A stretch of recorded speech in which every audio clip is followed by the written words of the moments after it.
In this video, we're going to continue with quantum mechanics, and we're going to be walking through the fourth principal quantum number. We're going to start with the element of potassium. And once again, we're going to go through three pieces. We're going to go through the A, the electron configuration. We're going to go through the orbital notation. And we're going to go through the last electron. So first off, we're going to start with potassium.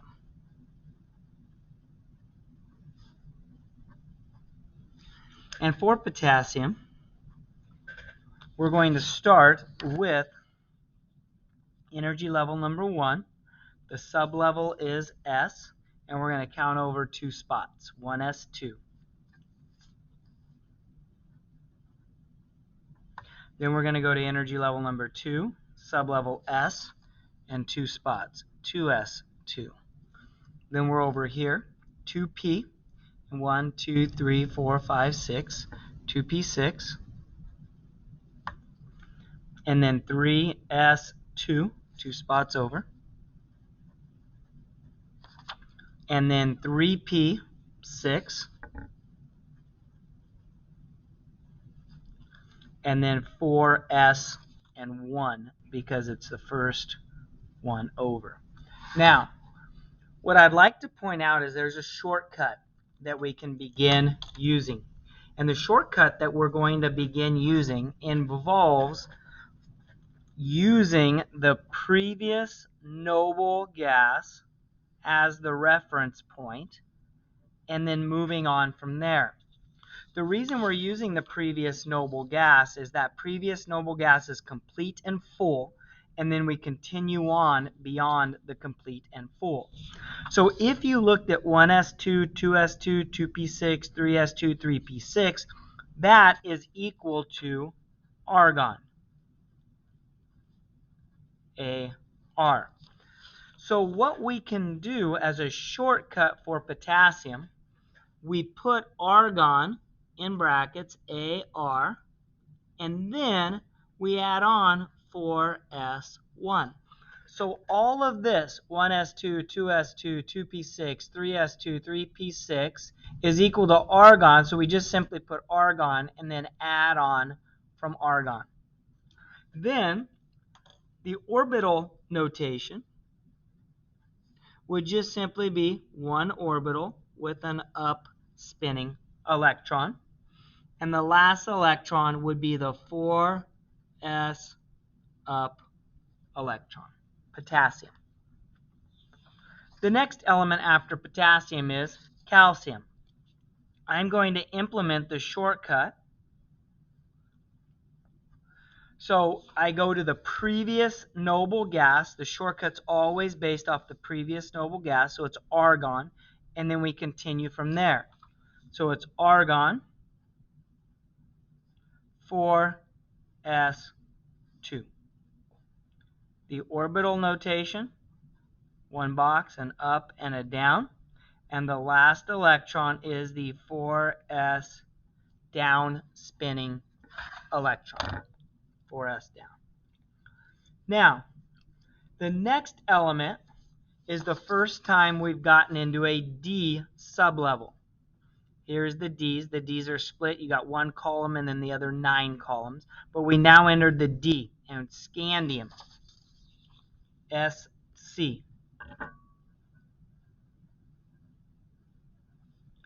We're going to start with the shortcut, argon. And then we're in row number 4. So it's 4s2. 4s2. Now, here's a rule about the D's. The D's, it turns out, are always one principal quantum number behind whatever row number we're in. So if we're in row number 4, instead of 4D, it's a 3D. And scandium is the first one over in the 3D sublevel. So 3D1. The S's have 1 orbital.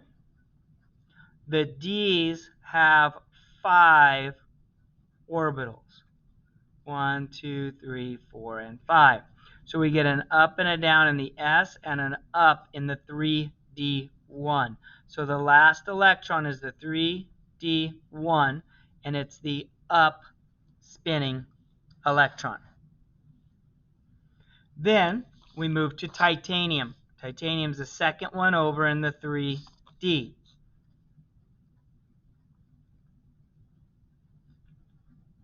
So we get argon, 4s2, 3d2. It's the second one over. We've got 1 orbital in the s, 5 orbitals in the d. The up and the down in the s, but remember, each orbital must be half full before any are complete. So the last electron is the 3d2 up spinning electron. After titanium is vanadium.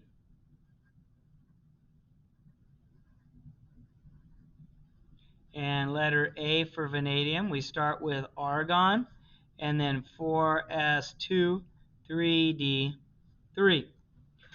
And so there's 1 orbital for the s, which has an up and a down. There's 5 orbitals for the d. There's always 5 orbitals for the d, whether there's electrons in there or not. Each orbital must be half full before any are complete. So the last electron is the 3d3 up spinning electron. Then we get to chromium. And the d orbitals, there's some weird things that happen within the d orbitals that are not always what you would expect. And here's the first one. The d's have 4 electrons because it's the 4th electron over. But here's what happens. There's an up and a down. There's an up and an up and an up and an up. And here's what happens to the electrons. What I want you to notice is this orbital is full. 4 of them are half full, and 1 of them is empty. Because of this situation, chromium takes an electron, and it turns out that this orbital is more stable, the orbitals are more stable, if it takes that electron and moves it to the 5th 3D orbital. So instead of having a full 4 halves and an empty out here at the very last of the energy levels, it's got a half 4s and a all half 3ds. So this becomes only 1 electron. This becomes 5. It promotes this. It moves this electron out of a 4s into a 3d, and now all of them are half full, and it makes it more stable. So the last electron for chromium is not the 3d4 up, it's the 3d5 up, and it's a 4s1 3d5 electron configuration. This is an exception to the rule. Then we go to the next element, and it's manganese. Manganese sounds like magnesium, but it's manganese. 4s2, 3d5.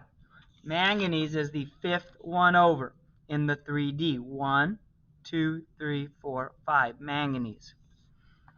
So you've got an orbital, and you've got 5 orbitals. Now everything goes back to the way it was, an up and a down, an up and an up and an up and an up and an up, and the last electron is the 3d5, 3d5 up spinning electron. 3d5 up. Okay, so this chromium has its last electron, the same identification of manganese, because of the promotion of the electron that occurs for chromium. Then, after this is iron, argon, 4s2. So we start with argon. So all we got to do is put brackets argon and then 4s2. 3d, 1, 2, 3, 4, 5, 6. 3d6. The d's are always one principal quantum number behind whatever row number we're in. So we get an up and a down.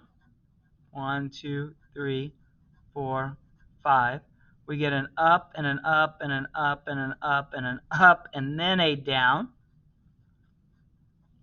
So its last electron is the 3d1 down spinning electron. Once all the orbitals are half full, then we go back and start putting in the down electrons.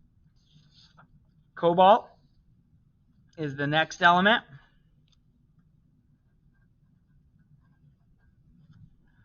And that is argon, 4s2, 3d7.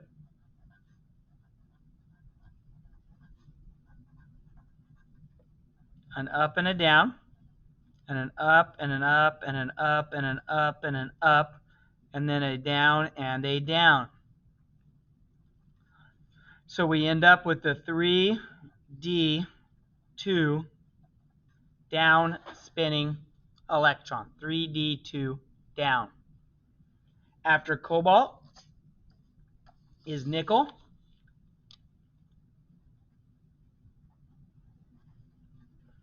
And we get argon, 4s2, 3d8.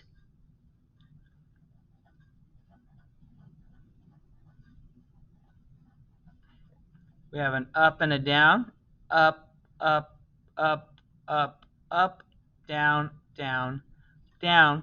And the last electron is the 3d3 down spinning electron.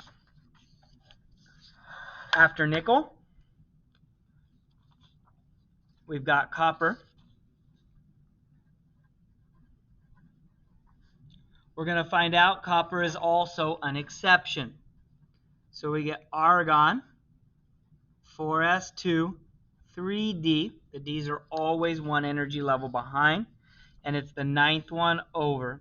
So what happens is you get 1s orbital, 5d orbitals. You get an up and a down. You get an up and an up and an up and an up and an up. There's 5 electrons, and a down and a down and a down and a down. It takes this electron, this is full, these are full, and then half takes this electron and moves it over to fill up all of the D's. So it becomes a 4s1, 3d10. So the last electron is the 3d5 down spinning electron for copper. Copper is also an exception to the rule. It promotes an electron from the 4s to the 3d5 as a down spinning electron. And then finally, 4s2, 3d10. We have one orbital. We have an up and a down, and then an up and an up and an up and an up and an up, and a down and a down and a down and a down and a down. 3d5 down spinning electron. Zinc. Technically, in the outer principal quantum number of zinc, outer of 4, it's got 2 electrons. So it likes to lose. What zinc likes to do is lose 2 electrons to become a 2+ ion. That's what zinc likes to do. Now, after zinc, we get back to gallium. Gallium is the first one in the P again. But remember, the P's are not one principal quantum number behind. So we go argon 4s2, 3d10, and then 4p1. Gallium is 4p1. So technically, that's the P, 1, 2, 3, 4, 5. And then the P's, there's 3, X, Y, and Z. We get an up and a down in the S, and an up and an up and an up and an up in the D. And then we get an up. So gallium's last electron is the 4px up spinning electron. If you were to ask what gallium wants to do, well, in the last principal quantum number of 4, there's 2 electrons, 1 electron. So it would want to lose 3 electrons to become a 3+ ion. Lose 3 electrons.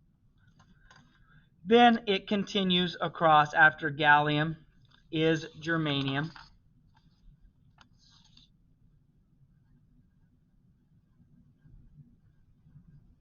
which is argon 4s2, 3d10, 4p2. And so we've got an orbital, and you can see all of these would be full, but the P, the X, Y, and the Z, remember the first electron goes in, the second one goes into the next orbital.